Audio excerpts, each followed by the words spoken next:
నాకు ప్రతిరోజు గురుతుల్యులైన ఒకరు కోట్స్ పంపిస్తూ ఉంటారు. అలా వచ్చిన కోట్స్లో ఒకటి, the most famous German is an Austrian, the most famous Frenchmen is an Italian, the most famous Cuban is an Argentine. What does this really mean అని ఒక క్వశ్చన్ వేస్తూ వచ్చిన కోట్ అన్నమాట. అది ఈరోజే వచ్చింది. So who is the most famous German? He is none other than Adolf Hitler. Who is the most famous Frenchman? He is none other than Napoleon. And the most famous Cuban is Che Guevara. Who are they? ఎక్కడి వాళ్ళు వీళ్ళు? Adolf Hitler was born in Austria వాడు, the town of Branu am Inn, which was part of the Austro-Hungarian Empire.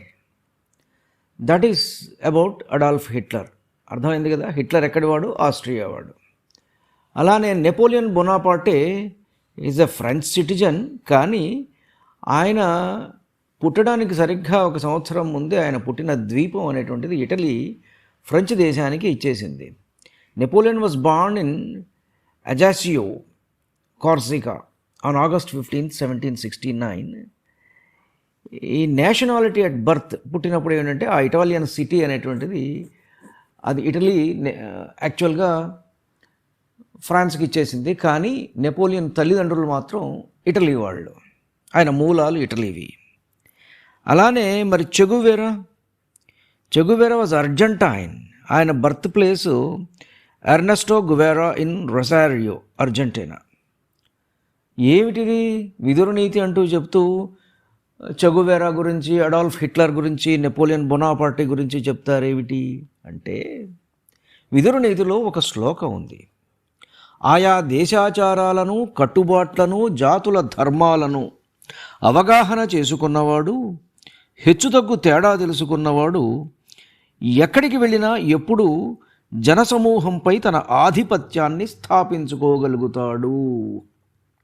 అంటే ఇప్పుడు ఈ చెప్పిన ముగ్గురు ఇంకా చాలామంది కూడా వాళ్ళు వెళ్ళిన దేశంలో ఆ దేశపు ఆచారాలు, కట్టుబాట్లు, జాతుల ధర్మాలు వీటిని అవగాహన చేసుకోవాలి. మన పిల్లలు చాలామంది ఈ మధ్య గత కొంతకాలం నుంచి అమెరికా వెళ్తున్నారు, జర్మనీ వెళ్తున్నారు, ఆస్ట్రేలియా వెళ్తున్నారు. వెళ్ళినప్పుడు వాళ్ళు అక్కడ డామినేట్ చెయ్యాలి, లేదు అక్కడ వాళ్ళు రూల్ చెయ్యాలి అంటే ఆ దేశపు ఆచారాలు, ఆయా దేశాల ఆచారాలు, కట్టుబాట్లు, వాటిని ఆ జాతుల ధర్మాలను పూర్తిగా అవగాహన చేసుకోవాలి. అవగాహన చేసుకొని ఓన్ చేసుకుంటే కానీ వాళ్ళు అక్కడ తమ ఆధిపత్యాన్ని స్థాపించుకోలేరు. సో అక్కడ వాళ్ళు రూల్ చేస్తున్నారు చాలామంది అంటే అర్థం ఏమిటంటే they have understood, they have owned it అని అర్థం.